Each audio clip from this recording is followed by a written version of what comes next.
I have negotiated billion-dollar mergers, stared down federal regulators, and audited companies that were hiding losses in the GDP of small countries. I am not easily rattled. But on a Tuesday morning in late October, seated in my corner office on the 45th floor overlooking the gray steel of Midtown Manhattan, a single sheet of paper made my hands tremble. My assistant Wilma had placed the certified letter on my desk with a raised eyebrow. "It's from a Mr. Richard and Mrs. Bernice Sterling," she said, tapping the envelope with a manicured nail.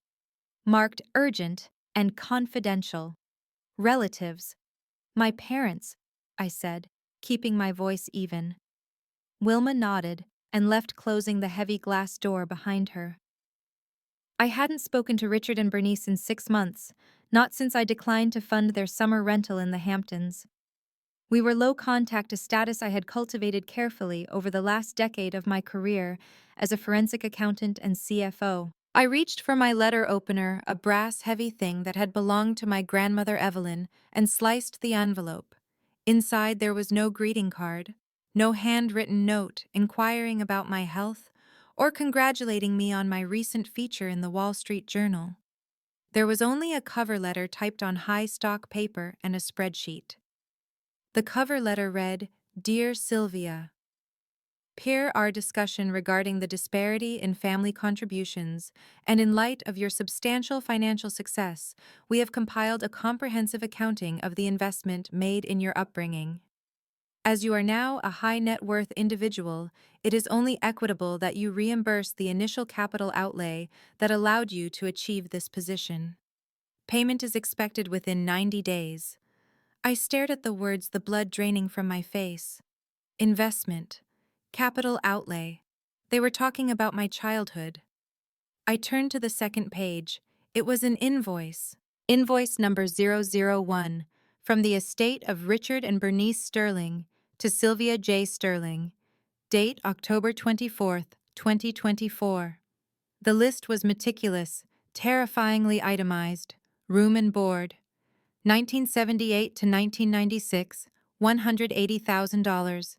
Clothing and uniforms, $32,000.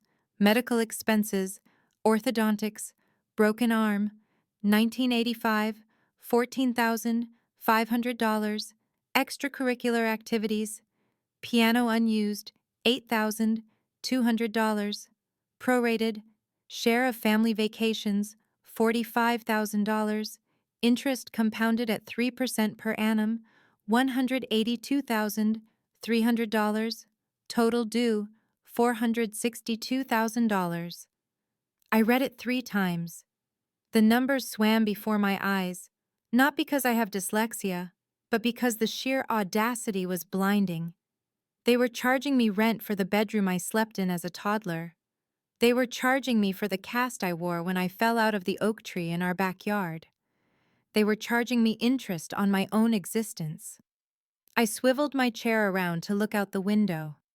The city below was moving at its frantic pace, thousands of people working, living, raising families. How many of them, I wondered, were currently staring at a bill for their own childhoods? The phone on my desk buzzed. It was Wilma again. "Sylvia, your mother is on line 1. She says it's regarding the settlement." I didn't pick up. I just sat there, the hum of the HVAC system the only sound in the room. This wasn't a prank. My parents were not people who joked. Richard was a retired corporate raider who viewed life as a series of transactions, and Bernice was a socialite who treated affection like a limited currency. To them, I wasn't a daughter. I was a matured bond, and they were looking to cash out. I looked at the invoice again. $462,000. The number was insulting, but the logic behind it was devastating. It confirmed what I had suspected since I was 7 years old. I was never a person to them. I was a line item. And they were finally calling in the debt. To understand the invoice, you have to understand the household I grew up in. The Sterling home in Greenwich, Connecticut was a museum of cold surfaces, marble floors, mahogany tables, and parents who were as polished and hard as the fixtures. I was the eldest, the practice run, as Bernice liked to joke at dinner parties after her 3rd martini. My sister Charlene, born 5 years later, was the masterpiece. Growing up, money was the third parent in our house. It was talked about with reverence, feared when it was scarce, and flaunted when it was plentiful. But the distribution was never equal. If I needed new shoes for school, Richard would sigh, pull out a ledger he kept in his study, and make a show of writing it down. Shoes, Sylvia. $45. Make them last. When Charlene wanted a pony at age 10, there was no ledger. There was a trailer in the driveway the next week, and a trainer hired from the city. Charlene has potential, Bernice would say, smoothing my sister's golden hair. She needs the right accessories to shine. You, Sylvia, you're sturdy, you don't need much. Sturdy. That was their word for me. It meant I was low maintenance, which they translated into low value. While Charlene was shuttled to ballet, French tutoring, and tennis camp, I was expected to entertain myself. I spent my afternoons in the library reading biographies of industrial tycoons and learning how to balance a checkbook by the time I was 12. I remembered a specific afternoon in 1994. I was 16 asking for a prom dress. The one I wanted was $120.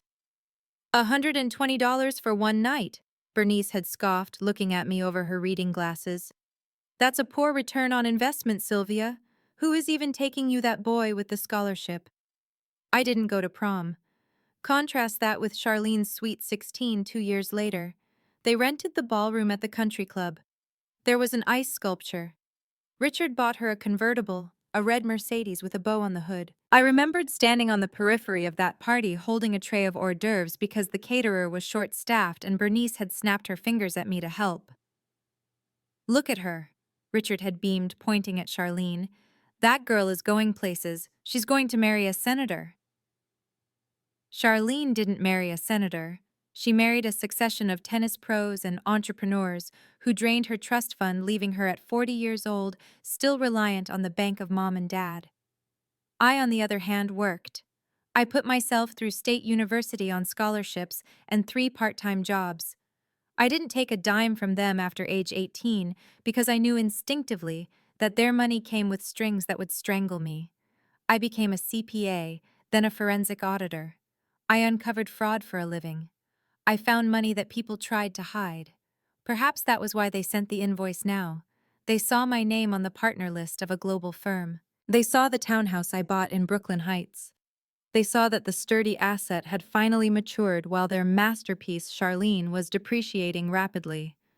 I looked at the invoice again. Medical expenses. Broken arm. 1985. I remembered that day. I had fallen out of the tree because I was hiding from Bernice's criticism about my weight. I lay on the grass for an hour before anyone came looking.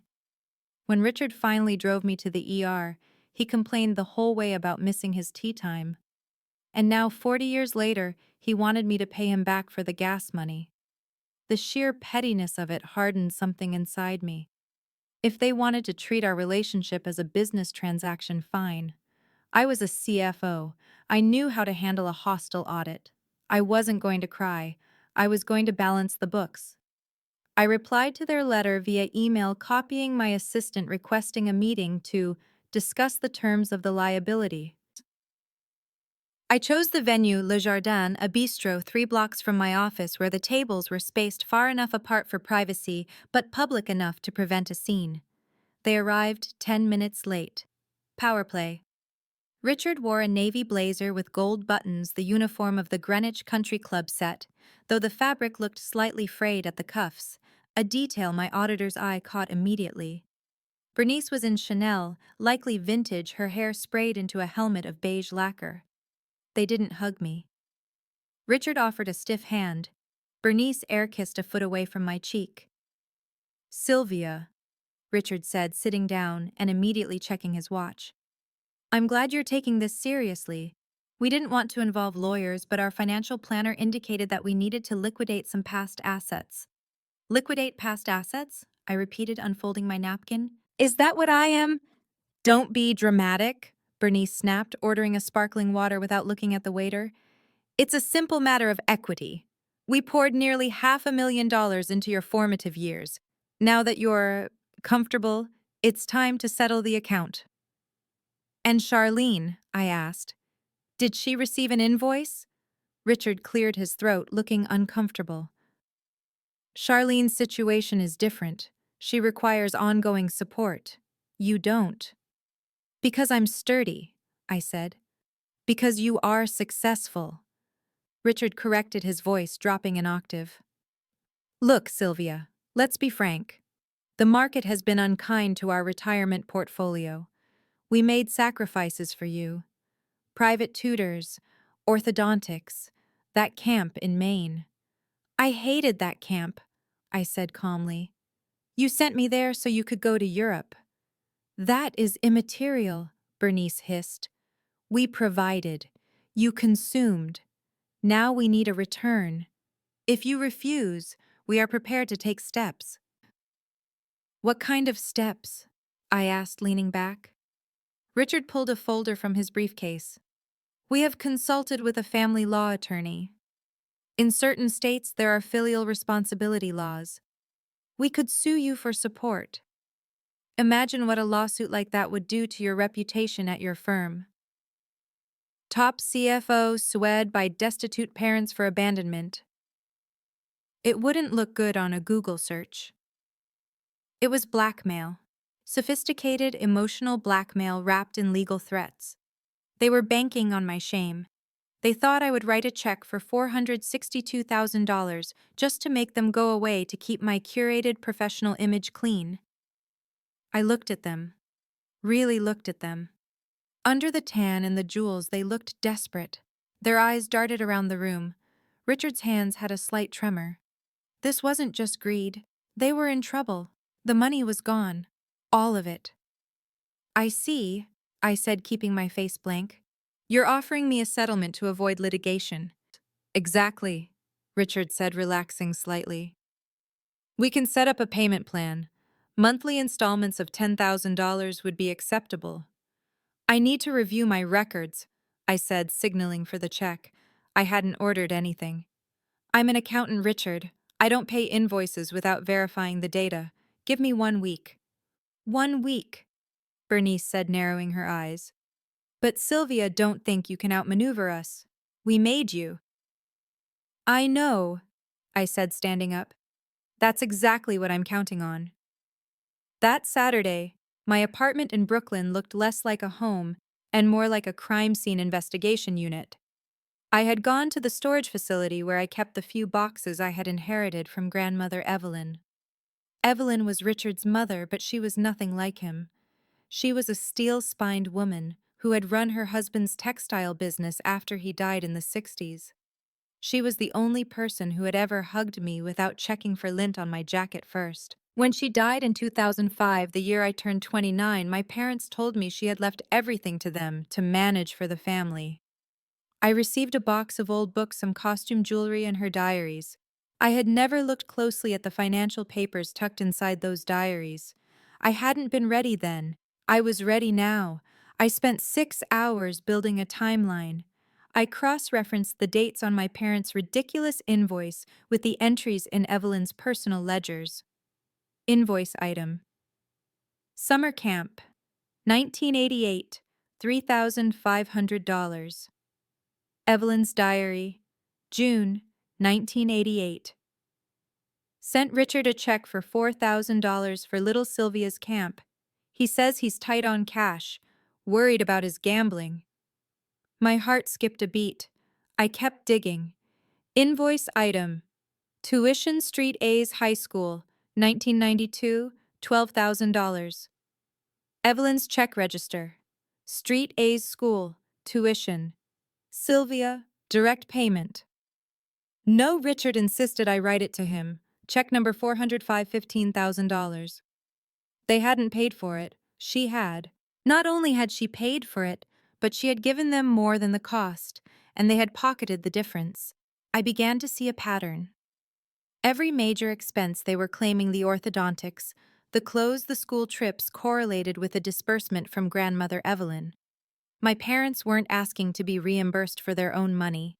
They were asking to be paid again for money my grandmother had already given them. But then I found the smoking gun. Buried at the bottom of a box of knitting patterns was a manila envelope labeled, "For Sylvia, to be opened when she is 30. I was 48. I had missed the deadline by 18 years because my mother had taped the box shut and told me it was just yarn. I tore it open. Inside was a copy of a trust agreement dated 1985. The Evelyn Sterling Educational and Maintenance Trust. Beneficiary Sylvia J. Sterling. Trustees Richard Sterling and Bernice Sterling. Initial principal $500,000. I sat back on my heels, the room spinning. In 1985, $500,000 was a fortune. That money was meant for me, for my education, my housing, my start in life. The document clearly stated that funds were to be used exclusively for the beneficiary's benefit. I pulled out my laptop and opened a spreadsheet. If that money had been invested in a standard S&P 500 index fund since 1985, even with conservative withdrawals for school. I ran the numbers. I checked the compound interest calculators. My parents didn't spend $462,000 of their own money on me. They had drained a trust fund that belonged to me. They had embezzled my inheritance, spent it on country clubs and Charlene's cars, and now, with the audacity of true narcissists, they were trying to bill me for the very expenses that trust was supposed to cover. I wasn't the debtor, I was the creditor, and the balance due was staggering. The rage that filled me wasn't hot, it was absolute zero. It was the cold clarity of a balance sheet that doesn't add up. I thought of every time I had eaten ramen noodles in college while Charlene drove her Mercedes. I thought of the student loans I had just finished paying off 5 years ago. I thought of Bernice sighing about how expensive I was. Expensive, I was self-funded. I had been paying for myself since I was 9 years old. I just didn't know it. I needed verification. I needed to know where the money went. I called Arthur Vance on Monday morning. Arthur was 82 years old, semi-retired, and the last surviving partner of the firm that had handled Evelyn's estate. Sylvia Sterling. His voice crackled over the line, warm and raspy like dry leaves. I haven't heard that name in years. How is your grandmother's little accountant? I found the 1985 trust document, Arthur, I said. Silence stretched on the line, then a heavy sigh. Ah, I told Evelyn making Richard the trustee was like asking a fox to guard the henhouse. But she believed in family. She thought he would do right by you. He didn't, I said. The account is empty, isn't it? It was closed in 1997, Arthur confirmed. Richard and Bernice petitioned to dissolve the trust, claiming the funds had been exhausted for your educational and medical necessities. They submitted an accounting to the probate court. I remember thinking the numbers looked inflated, but as the trustees, they had broad discretion. They're trying to charge me for those necessities again, I said. They sent me an invoice. Arthur laughed, a sharp bark of disbelief. You can't be serious. I am. I need the dissolution documents, Arthur. I need the sworn affidavit they signed in 1997 listing the expenses. Can you get them from the archives? For Evelyn's granddaughter, I'll have them couriered to you by noon. Arthur paused. Sylvia, if they commingled those funds or falsified that accounting, that's fiduciary fraud. The statute of limitations might be tricky, but in the court of public opinion or in a civil settlement, you have a nuclear weapon. I don't want a weapon, Arthur, I said, staring at the photo of my grandmother on my desk. I want a ledger that balances. When the documents arrived, the picture became complete. In 1997, just after I left for college, my parents had claimed they spent the entire remaining balance of the trust, $280,000 at the time, on renovations to the family home to accommodate the beneficiary. They had remodeled the kitchen and added a sunroom, while I was living in a dorm room 3 states away. They had stolen my future to buy granite countertops. And now they wanted me to pay for the privilege. I didn't call the police, not yet. I handled this the way I handled a failing corporation. I set a meeting. I replied to Richard's email. I have reviewed your invoice. I agree that a strict accounting of finances between us is necessary. Please come to my office on Friday at 2:00 p.m. Bring Charlene. Since you mentioned family equity, I believe the entire family should be present for the settlement. They must have thought they had won. I imagined Bernice toasting with a mimosa, thinking her sturdy daughter had finally folded under the threat of a lawsuit. They probably spent the money in their heads before they even entered the elevator. I spent the week preparing. I treated my life like a forensic case file. I scanned the invoice. I scanned the trust documents. I scanned Evelyn's diaries. I created a timeline that was visually irrefutable. I booked the main conference room, the one with the floor-to-ceiling glass walls that looked out over the empire of commerce they so desperately wanted to be part of. I asked security to have a guard on standby in the lobby just in case. On Friday morning, I put on my best suit, a tailored charcoal Armani that cost more than the clothing allowance on their invoice. I wore Grandmother Evelyn's pearls. Arthur Vance sat next to me. He looked frail, but his eyes were sharp. "Are you sure you want to do this, Sylvia? Once you ring this bell, you can't unring it." "They rang it, Arthur," I said, plugging my laptop into the projector system. "I'm just answering the door." At 1:55 p.m., Wilma buzzed. "They're here." Richard, Bernice, and Charlene walked in. Charlene looked bored, scrolling on her phone.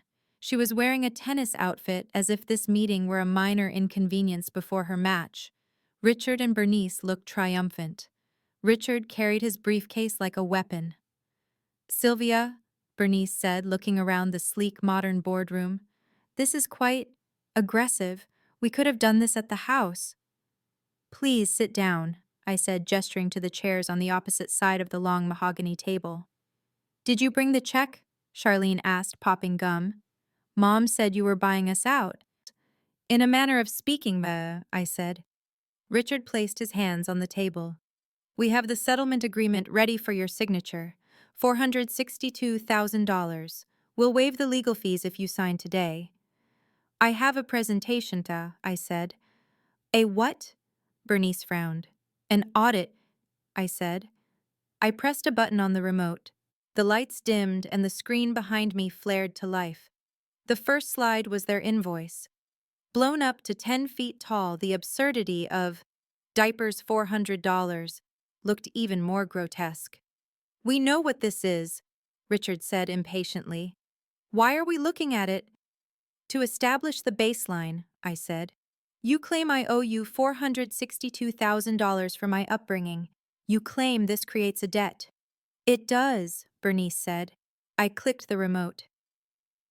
Slide 2, the Evelyn Sterling Trust, 1985. The document appeared on the screen highlighted in yellow. Initial deposit $500,000. Beneficiary Sylvia J. Sterling. The room went deadly silent. The air conditioning hummed. I watched Richard's face. It went from flush to the color of old ash in 3 seconds. Bernice froze her hand halfway to her pearls. "Where did you get that?" Richard whispered. "Grandma left me a copy," I said. "You forgot to check the knitting box." "That money was for the family," Bernice stammered. "We used it for the household." "No," I corrected. "The trust specifically states for the sole benefit of Sylvia J. Sterling. But let's look at the cash flow." I clicked again. Slide 3. The flow of funds. On the left, they're invoice items. On the right, checks from the trust account signed by Richard. Invoice orthodontics, $5,000. Trust withdrawal, $5,000. Invoice tuition, $12,000. Trust withdrawal, $15,000. Invoice camp, $3,500. "You didn't pay for these things," I said, my voice steady. "My trust fund did, and in almost every case you withdrew more than the cost and pocketed the difference. You were skimming off the top of a child's inheritance." "We had management fees," Richard shouted, standing up. "We had to manage the money. A 20% management fee." Arthur Vance spoke up for the first time, his voice dry as dust. "Standard is 1%. And trustees are fiduciaries, Richard. You aren't allowed to profit from the principal." "Who is this old bat?" Charlene asked, looking between us. Mom, what is going on? What trust fund? Sit down, Richard, I said. I'm not done. I clicked to the final slide. Slide 4, the 1997 renovation versus trust liquidation. On one side, the affidavit Richard signed claiming the money was used for my medical necessities. On the other side, the contractor's invoice for the kitchen remodel and sunroom dated the same week. You stole the remaining balance of $280,000 to renovate the house, I said. A house I didn't live in. A house you are now living in. I walked around the table to stand in front of them. So here's my counter invoice. I brought up the final number. Principal stolen $500,000. Market growth. S&P 500 at 8% average since 1985. Total owed to Sylvia Sterling, $2,450,000. You don't owe us $462,000, I said softly. You owe me $2.5 million. Bernice started to cry. It wasn't a sorrowful cry. It was a panicked, gasping sound. We raised you. We gave you life. You can't put a price on that. You literally put a price on it. I pointed to their invoice on the screen. You sent me a bill. I'm just auditing it. Charlene stood up. She looked at the screen, then at her parents. The math was dawning on her. Wait, she said. If the trust was $500,000 in the 80s, and you spent it on the kitchen and the cars, she turned to Richard. Dad, where is my trust fund? Richard couldn't look at her. He sank into his chair, putting his head in his hands. There isn't one, is there? Charlene's voice rose to a shriek. You told me there was money. You told me I would get my distribution when I turned 40. That's why I bought the condo. That's why I leased the Rover.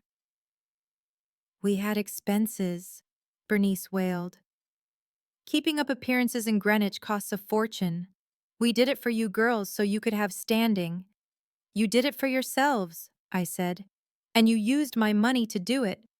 Charlene looked at me with a new expression. It wasn't love, but it was respect. Or perhaps fear. She realized for the first time that the sturdy sister was the only one with any actual power. Sylvia, Charlene said, her voice shaking. Are you going to sue them? That depends, I said. If you sue them, Charlene said, calculating rapidly, they go bankrupt, they lose the house, and I get nothing. You have nothing anyway, Charlene, I said. The well is dry. They called me because they are broke. Why do you think they sent the invoice they needed cash to pay the property taxes? Richard looked up, his face gray. Sylvia, please. We are your parents. You wouldn't destroy us. It was a misunderstanding. We can tear up the invoice. Let's just go back to how it was. Go back, I laughed. You committed fraud. You signed a false affidavit in 1997. Arthur tells me the statute of limitations for civil fraud pauses if the fraud was concealed. You concealed it until you sent me that letter. I can have the papers for the district attorney drawn up by Monday, Arthur added helpfully. Bernice gripped Richard's arm. Prison. Richard, they can't send us to prison. We're Sterlings. I don't want to send you to prison, I said. That's a waste of taxpayer money, and frankly, I don't want the scandal attached to my name any more than you do. Then what do you want? Richard asked. He looked small, defeated. I want a divorce, I said. I slid a folder across the mahogany table. This is a legal severance agreement. It states that you acknowledge the debt of $2.4 million to the Evelyn Sterling Trust. It states that in lieu of repayment, which we all know you don't have, you agree to the following terms. I listed them off, ticking them on my fingers. Permanent no-contact order. You will never contact me again. No calls, no letters, no showing up at my office. Forfeiture of claims. You waive any right to claim support under any filial responsibility laws in any state forever. Non-disparagement. You will not speak about me to the press, family, friends, or relatives. If you do, the full debt becomes immediately due and payable. And one more thing, I said, looking at Charlene. The house. The house, Bernice whispered. The Greenwich house, the one you renovated with my money. You will place it in an irrevocable trust with Charlene as the beneficiary effective upon your death. You can live there, but you can't reverse mortgage it, you can't sell it, and you can't borrow against it. It goes to her. Charlene's mouth dropped open. Sylvia, consider it my last gift to you, Charlene, I said. You're going to need a place to live when the money runs out completely. And they owe you something, too. Richard read the document. His hands were shaking so badly the paper rattled against the table. He knew he had no choice. If I went to court, I would win, and the forensic audit would expose them as thieves to all their country club friends. They would be pariahs. This way they got to keep their secrets, their house, and their pride as long as they stayed away from me. Sign it, Richard whispered to Bernice. But Sylvia. Bernice reached out a hand. We're family. No, I said, pulling my hand back. We were a business arrangement, and the contract is terminated. They signed. The scratching of the pen was the loudest sound in the room. Arthur notarized it on the spot. I took the originals. I left them copies. Wilma will escort you out, I said. Goodbye, Richard. Goodbye, Bernice. I didn't watch them leave. I turned back to the screen and shut down the projector. The image of the invoice faded into black. It has been 3 months since that meeting. I sold the townhouse in Brooklyn. It felt too close to the past. I bought a place in the Hudson Valley, a mid-century modern home with glass walls that look out over the river. It is quiet here. I have a garden. I have my books. I have the peace of a ledger that finally balances. But the silence is interrupted every single day at 10 a.m. sharp. My phone lights up. The screen says blocked caller. I know who it is. It's Bernice. They signed the agreement, yes. But narcissists struggle with boundaries. They struggle with the idea that an asset they created is no longer theirs to control. She doesn't speak. If I were to answer, which I never do, I know she would be crying. She would be asking for just a little help with the heating bill. She would be asking why I am so cruel. She would be rewriting history, trying to convince me that the theft was love and the invoice was a joke. I let it ring. Every ring is a reminder of the price I paid for my freedom. Every ring is a confirmation that they need me more than I ever needed them. Every ring is a victory. My grandmother Evelyn tried to leave me a fortune. Instead, she left me the truth. And the truth is worth more than $2.4 million. The truth is that you do not owe your parents for your existence. You do not owe them for the food you ate or the bed you slept in. Parenthood is a gift, not a loan. And if someone tries to send you a bill for their love, check the receipt. You might find you've already paid for it 1,000 times over. I watch the phone stop ringing. The screen goes dark. I take a sip of my coffee, look out at the frozen river, and smile. The account is closed. If you have ever felt like you were just an investment to your family, or if you've had to buy your own freedom from the people who were supposed to protect you, comment the word enough below. Let me know I'm not the only one who had to balance the books to find peace. And if you want to support more stories about exposing the truth and taking back your power, please subscribe and hit that notification bell. I'm Sylvia Sterling, and thank you for listening to